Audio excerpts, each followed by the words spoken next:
So firstly guys, welcome to IWM Buzz और आज हमारे साथ है करण कुंद्रा। तो firstly big congratulations for this new show।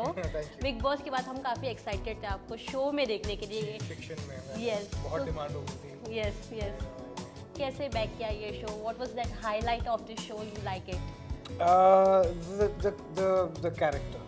I think मुझे अगस्त एंड में यश जी का फोन आया था एंड मैं उनसे काफ़ी सालों से मिल रहा था। You know he had some plans for something very different। तो उन्होंने मुझे फ़ोन किया था 26 या 27 अगस्त को। ये तब से कहानी चल रही है। he said कि यार एक शो बना रहे हैं, ऐसा भेड़िया वाला कॉन्सेप्ट है, बट यू नो उसमें 2 भाइयों की कहानी है। उसमें से एक भाई जो है ना, he's very interesting, he's very unapologetic, and he's a very different character altogether। और वो जैसे ही मैंने नरेशन सुनी तो मुझे तेरा ख्याल आया कि यार you should be doing something like this। So I was like ठीक है, सुनते हैं सर। एंड उस टाइम पे मेरा ये था कि यार मैं नहीं कर सकता, टाइम नहीं है, यू नो, बिकॉज अब एक महीने के लिए जा रहे हैं।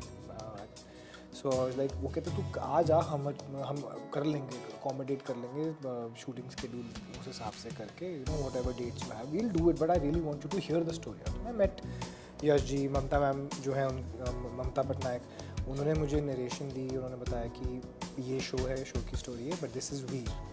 And I fail in love with Veer. I was like यार ये बड़ा ही इंटरेस्टिंग कैरेक्टर है, बड़ा ही खतरनाक कैरेक्टर है, और लेकिन बहुत ही उसके जो सोचने का तरीका है ना उसका, वो मुझे बहुत इंटरेस्टिंग लगा। And I knew for a fact that this is going to be one of my most difficult characters to portray, because hero portray करना मैंने किया, इतना आसान होता है भाई। स्क्रिप्ट आपके लिए होती है, सब कुछ आपके लिए होता है। फिर नेगेटिव करना भी बहुत वो होता है, क्योंकि आपको फिर एक बिल्डअप दिया जाता है कि आप ख़राब हो, आप इविल हो। लेकिन एक ऐसा कैरेक्टर पोर्ट्रे करना जो बहुत ही अलग है और बहुत ही वो डार्क भी नहीं है, वो ब्लैक ही है, but at the same time वो अब you want him to fall in love, you know what I mean. So it's very difficult.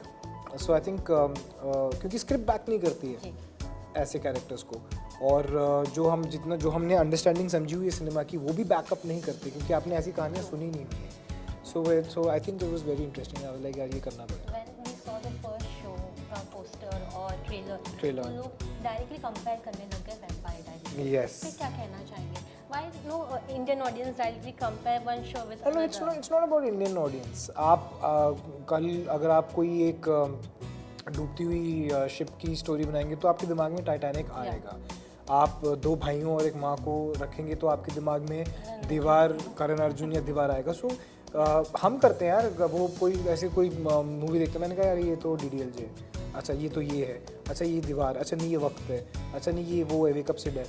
So it is inevitable कि आप तो रिलेट करोगे ही, क्योंकि वो इतने बड़े आइकॉनिक शोज़ हैं कि उस जोन में क्योंकि दुनिया भी बहुत छोटी है ना, सुपरनैचुरल फैंटेसी, वो दुनिया भी बहुत छोटी, तो it will obviously you will relate to it. मैंने एक शो किया था MTV पे, फना, यू नो, वो भी वाईकॉम का ही था। तो उस पर जब हमने वो किया था तो वो भी ऐसे ही था, वो भी बोल रहे थे कि you know, but it's good because इतने सारे डेली सोप्स आते हैं, यू नो, जो TV ऑडियंसेस हैं उनको पता चलता है, लेकिन जो लोग TV नहीं देखते उनको नहीं पता चलता। लेकिन वो एक हेलो ब्रदर इतना उसको वो मिल गया कि अब सबको पता है कि एक शो आ रहा है जिसका नाम है तेरे इश्क में घायल, जो कि यू नो ऐसा है। So comparisons will be drawn, and I am quite glad कि वैम्पायर डायरीज़ के साथ या फिर ट्वाइलाइट के साथ इसके कंपैरिजंस ड्रॉ हो रहे हैं। So yeah why not bring it on. Negative rate का किरदार निभाना is it tough for you? We can say it's negative. See negative is very easy.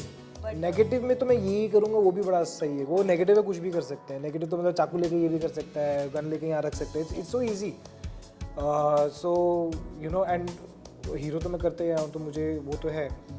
No, this is very difficult because it is very एक ऐसा character portray करना, उसको और अच्छे से पोर्ट्रे करना कि लोगों को विश्वास हो कि वही है, वो बहुत डिफिकल्ट होता है। या आप कश्मीर के साथ शो में नजर आने वाले हैं, जी। इज इट दैट कि स्क्रीन डिवाइड होने वाला है, स्क्रीन ऑडियंस डिवाइड होने वाले हैं because two big faces are coming together? नहीं, डिवाइड क्यों होंगे, तो और इकट्ठे होंगे ना, उसके फैंस, मेरे फैंस, रीम के फैंस, बाकी हमारे जितने सारे इकट्ठे होके आएंगे ना. But most of actors avoid on TV की. No, they are insecure actors. I don't think Kashmir and me have any of such insecurities. That is why we are here and we are having a blast shooting. Yeah, मैं और we saw Kashmir that इतना picture. Shoot करते हैं, हम इतना shoot करते हैं, हम इतने एक्शन करते हैं, मेरा शरीर दुखा पड़ा, यहाँ मेरी छाती जली हुई है, ये सब ये देखो क्या हाल किए हुए हैं हम लोगों ने. But I think when you have two very passionate people, you know, when they're working together, they bring out the best in each other. You know, and you know, so we are very me and Kashmir to are having a blast, and of course, why would we think ki divide? Isn't that the purpose of the show, to bring Kashmir, Karan, Reem together and get all of their audiences to watch the show? तो divide क्यों? पर most हम देखते हैं ना actors avoid करते हैं TV पे ऐसा करने के लिए, बट इट्स गुड कि मेरे पूरे करियर में मैंने ऐसा कुछ नहीं कभी सोचा. अगर सोचा होता तो शायद आज मैं करण कुंद्रा नहीं होता. you should be confident about yourself. See, अभी हर चीज़ के पीछे या तो प्रोज होते हैं या तो कौन होते हैं. मेरी एक फितरत है कि मैं प्रोज ही देखता हूँ. तो या अगर बात किया जाए रीम के साथ, तो कैसा बॉन्ड रहा है रीम के साथ शो में, बॉन्डिंग बनाना, कितनी सारी मस्तियाँ होती थी ऑफ स्क्रीन? देखिए, Reem is also a very experienced you know person. उसने बहुत सालों से काम किया है, so she knows what she brings and what is her strength. Kashmir knows his strength, I know my strength, and we all when we come to do a scene we bring our strengths together. And that's what we do. I think it's a powerhouse of you know when all of us come together and shoot for something. तो वो अपने अपनी legacies लेके आते हैं, तो वो बड़ा मज़ा आता है.